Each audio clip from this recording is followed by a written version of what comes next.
33 বছরের কর্মজীবনে শাহরুখ খানের হাতে এলো প্রথম জাতীয় পুরস্কার। খুশিতে আপ্লুত কিং খান। ভারতীয় চলচ্চিত্র জগতের অন্যতম মর্যাদাপূর্ণ সম্মান ৭১তম জাতীয় চলচ্চিত্র পুরস্কার ২০২৩ ঘোষিত হয়েছে। এবার শ্রেষ্ঠ অভিনেতার পুরস্কার যৌথভাবে পেয়েছেন বলিউডের সুপারস্টার শাহরুখ খান এবং বিক্রান্ত ম্যাসি। শাহরুখ খান তার ব্লকবাস্টার ছবি জওয়ানের জন্য সম্মান অর্জন করেছেন, আর বিক্রান্ত ম্যাসি সম্মানিত হয়েছেন 12 ভি ফেল ছবির জন্য।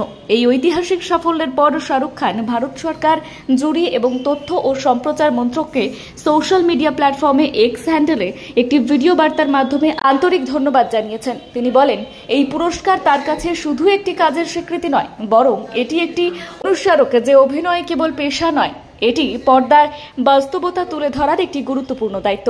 দীর্ঘ 33 বছরের বর্ণাঢ্য কর্মজীবনে এটি শাহরুখ খানের প্রথম জাতীয় পুরস্কার, যা তার ভক্তদের মধ্যে ব্যাপক উৎসাহ তৈরি করেছে।